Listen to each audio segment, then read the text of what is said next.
Good morning students. हमारा topic चल रहा है फिनोल और फिनोल के अंतर्गत हम लेबोरेटरी में फिनोल को किस प्रकार से फॉर्म किया जाता है, किन किन मेथड से बनाया जाता है, उनके बारे में हम डिस्कस कर चुके हैं।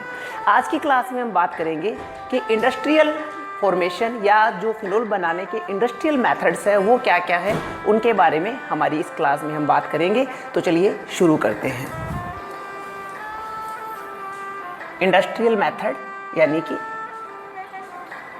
औद्योगिक विधियां, फिनोल बनाने की औद्योगिक विधियां, इंडस्ट्रियल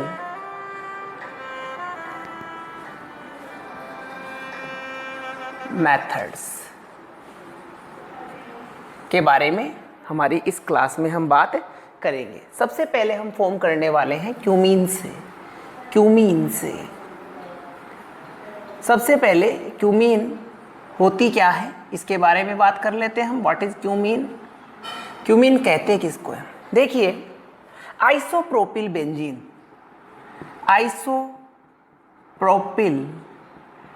बेंजीन को क्यूमीन कहा जाता है। आइसोप्रोपिल बेंजीन को क्या कहते हैं? क्यूमीन।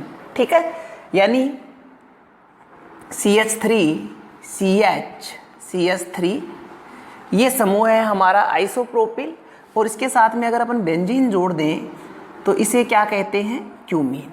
ठीक, डायरेक्टली आइसोप्रोपिल से ही फॉर्म करना होता है, बट अपन देख लेते हैं कि आइसोप्रोपिल बेंजीन या क्यूमीन का फॉर्मेशन किस प्रकार से किया जाता है।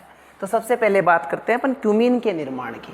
क्यूमीन कैसे बनाई जाती है? देखिएगा, हमने यहाँ पे बेंजीन ले रखी है और बेंजीन की रिएक्शन करवाते हैं हम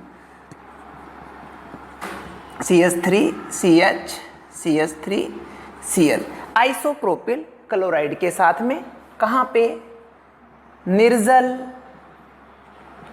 AlCl3 में। ठीक है, मीन्स फ्रीडल क्राफ्ट रिएक्शन हम यहाँ पे यूज कर रहे हैं। ठीक है, अब यहाँ पे क्या होगा? H+ रिलीज होगा और H+ के स्थान पर जाकर ये पूरा का पूरा एल्किल समूह जुड़ जाएगा। ये H और Cl क्या बना लेंगे? HCl, और हमारा जो मेन प्रोडक्ट होगा वह होगा आइसोप्रोपिल बेंजीन, और इसी को क्या कहते हैं? क्यूमीन। ठीक है, इसी क्यूमीन से हमें फिनोल फॉर्मेशन करना है, फिनोल का निर्माण करना है। तो चलिए शुरू करते हैं। देखिए, सबसे पहले हमने क्यूमीन लिया, ये है हमारी क्यूमीन, और इस क्यूमीन का हम करवाने वाले हैं ऑक्सीडेशन। ठीक है, सूर्य के प्रकाश की उपस्थिति में। तो जब ऑक्सीकरण होगा तो यहाँ पे किसका फॉर्मेशन होगा? देखिएगा,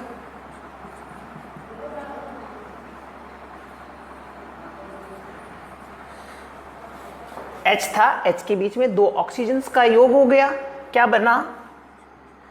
क्यूमीन हाइड्रोपेरोक्साइड। क्यूमीन हाइड्रोपेरोक्साइड का यहाँ पे फॉर्मेशन हुआ है। ठीक है, अब आप इस क्यूमीन हाइड्रोपेरोक्साइड का एसिडिक हाइड्रोलिसिस करा दीजिए। तो देखिए, इसको कैसे याद रखेंगे हम? इस तरह से टूट जाएगा। यहाँ पे कार्बन का एक बॉन्ड टूटा है, यहाँ पे ऑक्सीजन का भी एक बॉन्ड टूटा है। कार्बन ऑक्सीजन आपस में क्या बना लेंगे? Double bond. तो प्रोडक्ट क्या बनेगा? CH3C double bond O CH3 क्या बना? एसीटोन। किसका फॉर्मेशन हुआ? एसीटोन का। और ये OH पुचक से यहाँ पे आके इससे बेंजीन रिंग से जुड़ गया, ये बन गया फिनोल। ठीक है, इस प्रकार से फिनोल का निर्माण होता है क्यूमीन से। सबसे पहले आपने ऑक्सीकरण करवाया, क्यूमीन हाइड्रोपेरोक्साइड का निर्माण हुआ, और फिर हाइड्रोपेरोक्साइड टूटकर किसका निर्माण करता है? फिनोल और एसीटोन का निर्माण करता है। दोनों ही महत्वपूर्ण प्रोडक्ट है ये बात आप लोगों ने ध्यान में रखनी है। ठीक है, अब देखिए, हालांकि बोर्ड्स में इसकी मैकेनिज्म नहीं पूछी जाती है, केवल ये प्रोडक्ट्स ही पूछे जाते हैं, बट मैं आपको सेल्फ नॉलेज के लिए इसकी मैकेनिज्म बता देता हूँ कि किस प्रकार से ये फॉर्मेशन होता है। मैकेनिज्म देखते हैं इसकी। देखिए, आपने क्यूमीन ली थी, CH CH3 CH3, ठीक है। आपने किसको लिया है? क्यूमीन को लिया है। ओके, अभी देखिए, इस क्यूमीन को यूं भी लिख सकता हूं मैं, CH3 लिख सकते हैं ना। इसकी रिएक्शन करवाई हमने ऑक्सीजन के साथ में, ये ऑक्सीजन सूर्य के प्रकाश की उपस्थिति में। सूर्य के प्रकाश की उपस्थिति में क्या होगा? इस बॉन्ड का भी समान विदलन होगा, जो यहाँ पे पाई बॉन्ड देख रहे हो इसका भी समान विदलन होगा, और यहाँ पे C और H के बीच का जो ये वाला बॉन्ड है इसका भी समान विदलन होगा, ठीक है। क्या होता है देखिए, इसका समान विदलन होने से यही बनेगा, दोनों ने एक एक इलेक्ट्रॉन अपने वापस ले लिए, और इसी प्रकार से क्यूमीन के अगर इस बॉन्ड का समान विदलन होता है तो ये इलेक्ट्रॉन कार्बन के पास आ गया और ये हाइड्रोजन के पास, ठीक है। समान विदलन हो गया ना इस बॉन्ड का, और इन दोनों के बीच में भी ऑक्सीजन चली जाएगी। ऑक्सीजन का ये वाला इलेक्ट्रॉन कार्बन के साथ साझेदारी कर लेगा और इस ऑक्सीजन का ये इलेक्ट्रॉन हाइड्रोजन के साथ साझेदारी कर लेगा, तो प्रोडक्ट हमारा बनेगा क्यूमीन हाइड्रो पेरोक्साइड। किसका निर्माण हो गया? क्यूमीन हाइड्रो पेरोक्साइड का निर्माण हो गया। अब आप कौन सा मीडियम ले रखा है आपने? एसिडिक, H+ जाकर कहां पे कौन सी ऑक्सीजन से अटैच होगा? इससे या इससे? देखिए, दोनों ऑक्सीजन के पास लोन पेयर है, पर हाइड्रोजन इस प्रकार से अटैच होगा कि एक अच्छा लिविंग ग्रुप बन सके। अगर यहाँ पे जुड़ता है तो आप देखेंगे H2O का फॉर्मेशन हो जाएगा, बट यहाँ पर जुड़ने से कोई ऐसी स्पीसीज नहीं बन रही है, इसलिए ऑक्सीजन यहाँ जुड़ता है, ठीक है। ये हमारा क्यूमीन हाइड्रो पेरोक्साइड था।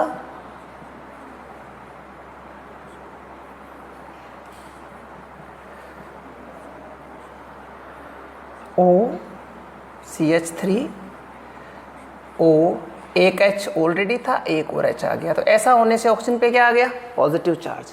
ऑक्सीजन पे क्या आ चुका है? पॉजिटिव चार्ज आ चुका है। क्या ऑक्सीजन लंबे समय तक पॉजिटिव रखेगा? नहीं रखेगा। ऑक्सीजन अपने पॉजिटिव को रिलीज करने के लिए क्या करेगा? इस बॉन्ड को ले लेगा, इस बॉन्ड को रिटर्न ले लेगा, ठीक है। ऐसा होने से क्या होगा? CH3 C CH3 O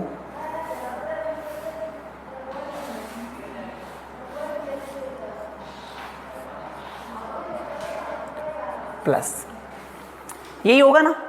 but यहां पे ध्यान दीजिएगा एक बात की तरफ, इसमें रीअरेंजमेंट होगा। रीअरेंजमेंट होगा, क्यों होगा रीअरेंजमेंट? यहाँ पे जो CH3 समूह है वो CH3 समूह ऑक्सीजन के पास शिफ्ट हो सकता है CH3 माइनस के रूप में, या तो ये माइनस के रूप में निकले या ये माइनस के रूप में निकले, यानी पूरा का पूरा युग्म लेके ये O के पास जाए या पूरा का पूरा युग्म लेके फेनिल O के पास जाए। कौन जाएगा? देखिए, ये अगर जाता है, मैथिल अगर जाता है तो चला तो जाएगा, पर मैथिल जाने से यहाँ पे रेजोनेंस नाम की कोई चीज़ नहीं होगी। बट अगर फेनिल जाता है तो यहाँ पे क्या क्रिएट हो जाएगा? रेजोनेंस क्रिएट हो जाएगा, इसलिए यहाँ पर कौन जाएगा? फेनिल जाएगा। तो अपना यहाँ पे जो प्रोडक्ट अपन क्या लिख सकते हैं रीअरेंजमेंट के फलस्वरूप?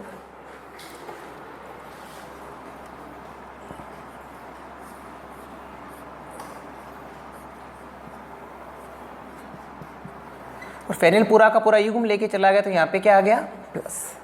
यहाँ पे कौन सा चार्ज आ गया? Positive charge. ये क्या हो गया यहाँ पे? रीअरेंजमेंट, पुनर्विन्यास, रीअरेंजमेंट। और बाहर क्या निकल गया? H2O बाहर निकल गया, ठीक बात है, ओके। अभी जो H2O निकला है वह वापस अटैक करेगा, H2O कहाँ अटैक करेगा?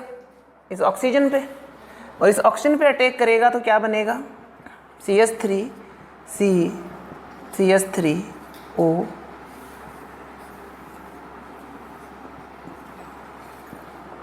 O H H। ऐसा करने से ऑक्सीजन पे क्या आ गया, पॉजिटिव चार्ज। ऑक्सीजन पे पॉजिटिव चार्ज आ चुका है, ठीक बात है। अभी देखिए ऑक्सीजन क्या करेगी, लंबे टाइम तक पॉजिटिव बर्दाश्त नहीं करेगी, क्या होगा, वापस से H+ बाहर निकल जाएगा। इस तरफ लिख देता हूँ मैं प्रोडक्ट CH3 OHO और ये फेनिल।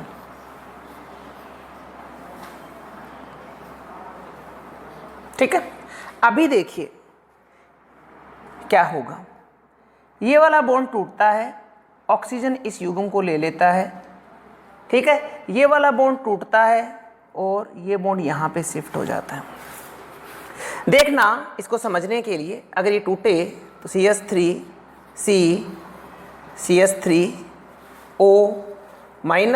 और इस तरफ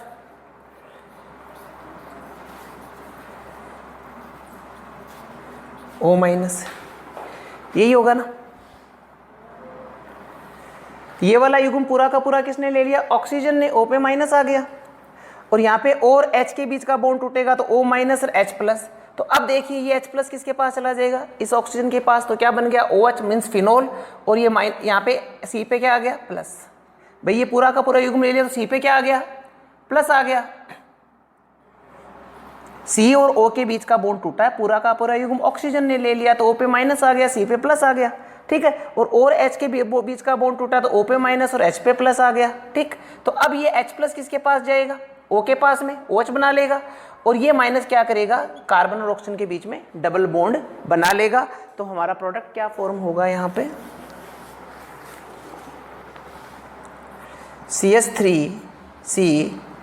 CH3 double bond O plus HO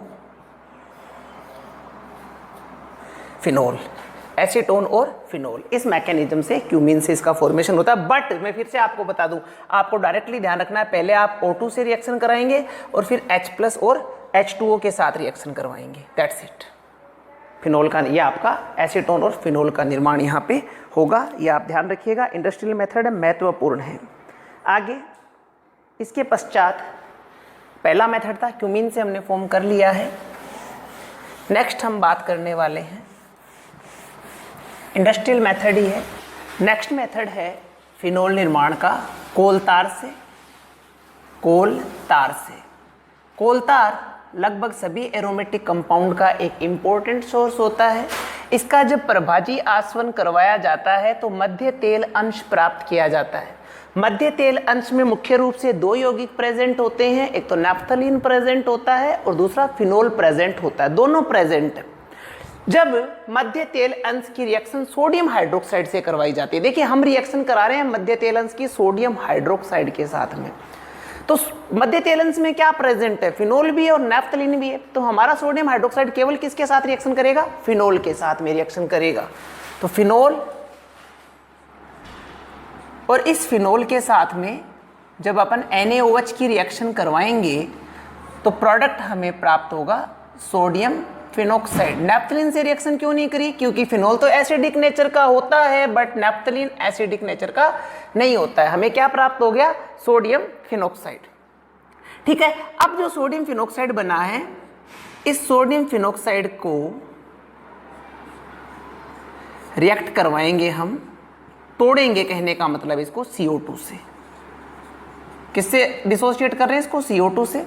एक चीज आपको हमेशा ध्यान होगी, जब भी मेटल CO2 से रिएक्शन करती है तो सोडियम कार्बोनेट का निर्माण होगा। धातु क्या बनाती है, धातु कार्बोनेट बनाती है। जब भी धातु कार्बन डाइऑक्साइड से रिएक्शन करती है तो किसका फॉर्मेशन होता है, धातु कार्बोनेटों का फॉर्मेशन होता है। ठीक है, और साथ में बन जाएगा फिनोल। ठीक है, तो ये इंडस्ट्रियल मेथड है, फिनोल का यहाँ पे फॉर्मेशन हो गया। इसको आप याद कैसे रखेंगे, देखिए केवल याद रखने के लिए हमने क्या ले रखा है, सोडियम फिनोक्साइड का एक मॉलिक्यूल्स, ये 2 मॉलिक्यूल्स इसमें काम में आते हैं। 2 मॉलिक्यूल्स ही फिनोल बनती है, एक मॉलिक्यूल, और ये सोडियम फिनोक्साइड का दूसरा मॉलिक्यूल। इसकी रिएक्शन किसके साथ में करा दें, CO2 के साथ में, किसमें, H2O में। अभी देखिएगा ये Na और ये ONH CO2, ये मिलके क्या बना लेंगे Na2CO3। क्या बना लेंगे Na2CO3। अब यहाँ से O बाहर निकला है तो मीन्स इस पे क्या आया होगा माइनस, तो यहाँ पे कौन जाएगा OH। यहाँ पे O पड़ा तो O पे क्या आएगा माइनस, तो इधर कौन जाएगा H प्लस। प्रोडक्ट क्या लिखेंगे, इस पे H प्लस गया OH आ गया ग्रुप, बेंजीन वाले पे क्या आ गया OH, क्या बन गई फिनोल। यहाँ पे भी क्या आया माइनस H प्लस गया माइनस OH, सॉरी OH गया तो यहाँ पे क्या आया प्लस, प्लस गया तो यहाँ पे कौन जाएगा OH, बेंजीन वाले पे क्या आ गया OH, क्या बनेगी फिनोल। तो इस प्रकार से कोल तार से फिनोल का फॉर्मेशन किया जाता है। ठीक है, ये आपका सेकेंड मेथड है फिनोल फॉर्मेशन का। आगे देखिए, नेक्स्ट हम बात करते हैं ऑक्सीकरण। ऑक्सीकरण विधि काम में ले रहे हैं और ये लेटेस्ट विधि है, आधुनिक विधि है फिनोल फॉर्मेशन की। देखिएगा, हमने ले रखी है बेंजीन, ये बेंजीन है। अगर इस बेंजीन का हम ऑक्सीडेशन करवा दें, आधा मॉलिक्यूल क्यों लिया, पहला ही हाफ क्यों लिख दिया गया, क्योंकि हमें यहाँ पे एक O की नीड होगी, तो O2 आधा O2 क्या बना लेगा, एक O बना लेगा। यहाँ पे हम उत्प्रेरक काम में लेंगे V2O5 और टेम्परेचर लेंगे 583 केल्विन।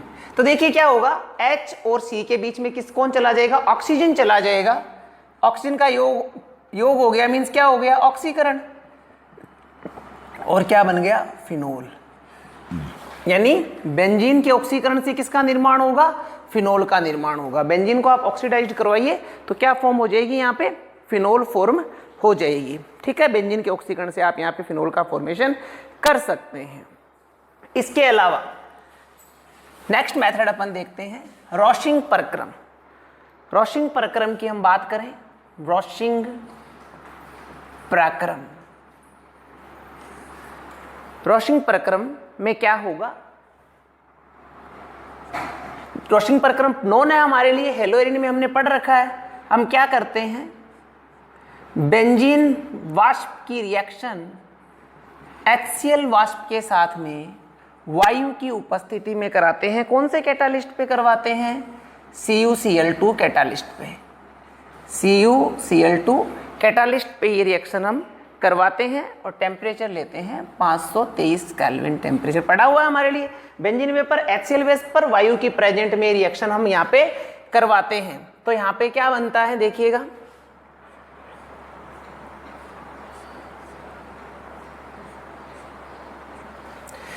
एक हाइड्रोजन, दो हाइड्रोजन और आधा ऑक्सीजन, H2O, क्या बना लेंगे H2O।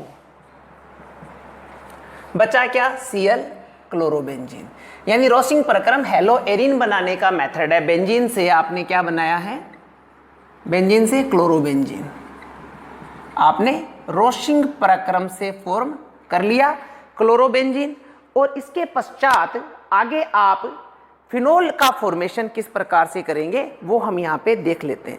देखिए, इसे जो यहाँ पे क्लोरोबेंजीन मिली है अपने को, इस क्लोरोबेंजीन की रिएक्शन हम करवाएंगे भाप के साथ।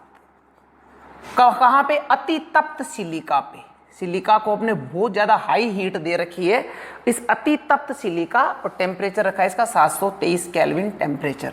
723 केल्विन टेम्परेचर पर इस अति तप्त सिलिका के साथ जब हम भाप की रिएक्शन करवाएंगे तो Cl और H क्या बना लेगा, HCl, और OH आ जाएगा Cl के स्थान पे। तो प्रोडक्ट बनेगा OH प्लस HCl, क्या बन गया फिनोल। देखिए, सबसे पहले रॉशिंग प्रक्रम से क्लोरोबेंजीन फॉर्म करी, बेंजीन वाष्प की रिएक्शन HCl वाष्प के साथ वायु में करवाई, CuCl2 उत्प्रेरक पर तो किसका फॉर्मेशन हुआ, क्लोरोबेंजीन का। और अब हम क्या कर रहे हैं, इस क्लोरोबेंजीन को अति तप्त सिलिका पर हाई टेम्परेचर 723 केल्विन ताप पर जो हीटेड हुई हुई सिलिका है उस पर अपन इसकी रिएक्शन जलवाष्प के साथ में करवाते हैं। तो यहाँ पे किसका फॉर्मेशन होता है, फिनोल का यहाँ पे निर्माण होता है। ठीक है, क्या बनेगी यहाँ पे, फिनोल बनेगी। ठीक है, आ रही है बात समझ में। ये आपकी रिएक्शन रॉशिंग प्रक्रम से आप फॉर्म कर सकते हो। इसके अलावा डाउ प्रक्रम से, देखिए इसी क्लोरोबेंजीन की रिएक्शन अपन ने लेबोरेटरी मेथड में भी ये पढ़ी थी, यहीं पे फिर से पढ़ लीजिए। डाउ, इसी से आगे कौन सा प्रक्रम शुरू होता है, डाउ, डाउ प्रक्रम। जो रोशिंग प्रक्रम में आपने क्लोरोबेंजीन बना रखी है, इसी क्लोरोबेंजीन की रिएक्शन आप NaOH या Na2CO3 के साथ में करवाते हैं तो भी आपको फिनोल ही प्राप्त होता है। तो जो क्लोरोबेंजीन रोशिंग प्रक्रम से आपने फॉर्म कर ली है, इस क्लोरोबेंजीन की रिएक्शन चाहे NaOH के साथ करा दो, चाहे Na2CO3 के साथ करा दो, इसी क्लोरोबेंजीन की रिएक्शन Na2CO3 के साथ करा दो, H2।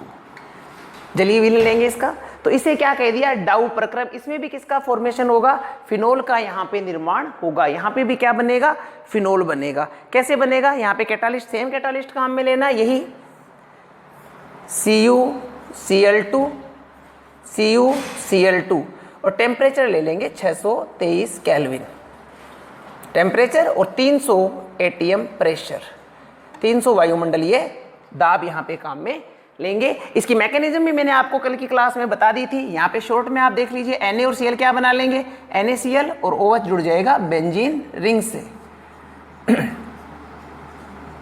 Plus NaCl। ठीक है, ये आपका फिनोल बन गया। इसी प्रकार से यहाँ पे क्या होगा, OH यहाँ आ जाएगा, Cl बाहर चला जाएगा, तो यहाँ पे दो को प्रोडक्ट बनेंगे। अगर Na2CO3 से कराओगे तो एक तो फिनोल बनेगा, OH तो वहाँ चला गया।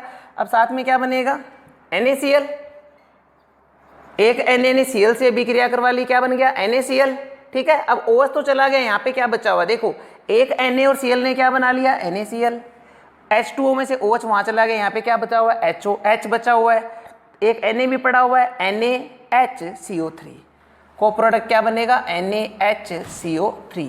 तो ये आपका फिनोल फॉर्मेशन हो गया। इसको बोलते हैं डाउ प्रक्रम, जो कि एक नेम्ड रिएक्शन के अंतर्गत आ जाता है। इसके बारे में आपको ध्यान में रखना है। तो ये है फिनोल बनाने की इंडस्ट्रियल मेथड्स, किस प्रकार से आप फिनोल का फॉर्मेशन कर सकते हैं। तो देखिएगा कैसे कैसे आपने फॉर्म किया, दोबारा से रिवाइज कर लेते हैं इसको पूरे मैटर को। सबसे पहले ध्यान दीजिए, इंडस्ट्रियल मेथड में हमने क्या लिया था, क्यूमीन लिया था,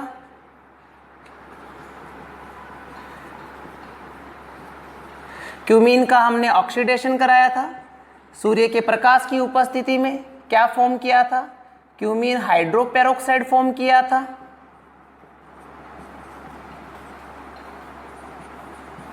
और क्यूमीन हाइड्रोपेरोक्साइड को हमने एसिड और H2 की उपस्थिति में तोड़ दिया था इस प्रकार से। तो इसने तो क्या बना लिया था, एसीटोन, और साथ में क्या बना था, फिनोल। ये तो क्या बन गया, फिनोल, और को प्रोडक्ट क्या बनेगा, एसीटोन। तो क्यूमीन से फिनोल फॉर्म करने का मेथड। फिर हमने कोलतार से बनाया था, कोलतार में मध्य तेल अंश में नेफ्थलीन और फिनोल प्रेजेंट है। सोडियम हाइड्रोक्साइड किससे रिएक्शन करेगा, फिनोल से। NaOH किसका फॉर्मेशन होगा, सोडियम फिनॉक्साइड का। और सोडियम फिनॉक्साइड की रिएक्शन जब आप CO2 और H2O के साथ कराएंगे तो प्रोडक्ट बनेगा OH प्लस Na2CO3। ठीक है, इसके अलावा बेंजीन का ऑक्सीकरण करा दीजिए, लेटेस्ट मेथड है। ऑक्सीकरण कैटालिस्ट काम में लेंगे, V2O5, टेम्परेचर 543 केल्विन, O यहाँ चला जाएगा, क्या बना, फिनोल। रॉशिंग प्रक्रम काम में ले लीजिए, इसी बेंजीन की रिएक्शन किससे करा दो, HCl और वायु के साथ में, CuCl2, उत्प्रेरक की उपस्थिति में क्या बनेगी, क्लोरोबेंजीन। क्या बन गई, क्लोरोबेंजीन। और क्लोरोबेंजीन को सिलिका और भाप के साथ, भाप HOH, सिलिका SiO2, अति तप्त 723 केल्विन टेम्परेचर पे, ये 623 पे हो रहा है, 723 केल्विन टेम्परेचर पे रिएक्शन कराएंगे, क्या बनेगा, फिनोल। डाउ काम में ले सकते हो, इसी रोशिंग प्रक्रम से जो क्लोरोबेंजीन बनी, इसकी रिएक्शन किससे करा दो, NaOH से। 623 केल्विन ताप पे क्या बन गया, फिनोल। इसी की Na2CO3 से रिएक्शन करा दो, Na2CO3 और साथ में H2O, तो भी किसका निर्माण होगा, फिनोल का निर्माण होगा। तो ये है फिनोल बनाने के इंडस्ट्रियल मेथड्स। ठीक है, आगे हम बात करते हैं फिनोल की फिजिकल प्रॉपर्टीज़ के बारे में कि फिजिकल प्रॉपर्टीज़ क्या क्या हुआ करती हैं फिनोल के पास में। तो देखते हैं फिनोल की प्रॉपर्टीज़। सबसे पहली बात यहाँ पे मैं आपको मेंशन कर दूँ कि फिनोल एक एरोमेटिक कंपाउंड है, इसलिए फिनोल में विशिष्ट गंध आएगी। यह एरोमेटिक कंपाउंड होने के कारण इसमें विशिष्ट गंध आती है। फिजिकल प्रॉपर्टीज़ क्या होगी इसके बारे में बात कर लेते हैं। फिजिकल प्रॉपर्टीज, भौतिक गुणधर्म। देखिए सबसे पहले एरोमेटिक पदार्थ है इसलिए क्या आती है, विशिष्ट गंध आती है।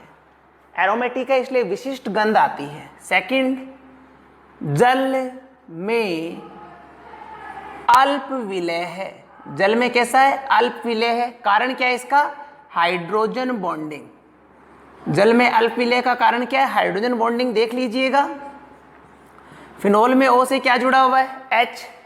जल में भी क्या प्रेजेंट है, OH। तो यहां पे क्या हो सकती है, हाइड्रोजन बॉन्डिंग हो सकती है। इसी हाइड्रोजन बॉन्डिंग के कारण फिनोल जल में बहुत ही कम मात्रा में घुलता है, पर बहुत ही कम घुलता है। एरोमेटिक है इसलिए कम घुलता है, ठीक है। इसके अलावा एरोमेटिक है, ऑर्गेनिक कंपाउंड है, जल में तो अल्प विलय है, परंतु ईथर तथा एल्कोहल में पूर्ण विलय है। ईथर और एल्कोहल में कंप्लीटली डिसॉल्व हो जाता है। जल में कम विलय है पर ईथर और एल्कोहल में पूर्णतः घुल जाता है। इसके अलावा एक इंपॉर्टेंट पर्सन जो बोर्ड्स में आता है, क्या होता है जब फिनोल को वायु में खुला छोड़ देते हैं। फिनोल रंगहीन है, पर जब आप इसको वायु में खुला छोड़ देते हैं तो फिनोल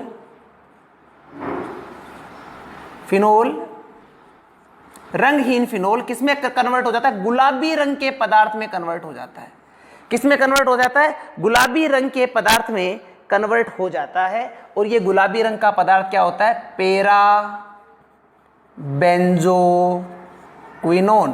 पर्सन क्या पूछता है, क्या होता है जब फिनोल को वायु में खुला छोड़ दिया जाता है। तो फिनोल को वायु में खुला छोड़ देने पर पेरा बेंजोक्विनोन का निर्माण होता है। और ये कैसे रंग का होता है, गुलाबी रंग का होता है। क्वेश्चन है बोर्ड्स का, बहुत ही अच्छा पर्सन है, ठीक बात है। इसके अलावा फिनोल का जो आणविक द्रव्यमान है, जो इस फिनोल का क्वथनांक की हम बात कर लेते हैं, तो फिनोल का क्वथनांक सामान्य से उच्च होता है। फिनोल का क्वथनांक सामान्य से उच्च होता है। और उच्च का रीजन हम क्या दे सकते हैं, यहाँ पे फिनोल का क्वथनांक सामान्य से उच्च क्यों है, ये एक फिनोल का अणु, ये दूसरे फिनोल का अणु, इसी प्रकार से तीसरा चौथा। अब इनमें क्या होगी, फिनोल के अणुओं में क्या हो जाएगी, हाइड्रोजन बॉन्डिंग हो जाएगी। और हाइड्रोजन बॉन्डिंग हो जाने के कारण फिनोल के अणु क्या हो जाएंगे, सगुणित हो जाएंगे। इसलिए इनका क्वथनांक सामान्य से क्या होगा, उच्च होगा। फिनोल का क्वथनांक सामान्य से उच्च क्यों है, इसी हाइड्रोजन बॉन्डिंग के कारण। इसके अलावा ये फिनोल एक पॉइजनस पदार्थ है, विषैला पदार्थ है। अगर त्वचा पे गिर जाए तो फफोले छोड़ देता है। बट इसका लिमिटेड कॉन्सेंट्रेशन का सॉल्यूशन प्रतिरोधी के रूप में, एंटीसेप्टिक के रूप में यूज किया जाता है। तो यहाँ पे 2-3 क्वेश्चन जो इंपॉर्टेंट है वो आपको ध्यान में रखना है। एक तो जल में क्यों घुल रहा है, हाइड्रोजन बॉन्डिंग के कारण। इसका क्वथनांक उच्च क्यों है, क्योंकि फिनोल के अणु आपस में क्या बना लेते हैं, हाइड्रोजन बंध बना लेते हैं। फिनोल क्या है, एक प्रतिरोधी के रूप में यूज होने वाला पदार्थ है। इसके अलावा क्या होता है जब फिनोल को वायु में खुला छोड़ देते हैं, तो ये गुलाबी रंग के पदार्थ पेरा बेंजोक्विनोन में कन्वर्ट हो जाता है। तो स्टूडेंट्स इस क्लास में इतना ही, मिलेंगे अगली क्लास में। Thank you very much. पढ़ते रहिए, रिपीट करते रहिए। कोई भी प्रॉब्लम आती है तो मुझे बताइए। मिलेंगे अगली क्लास में।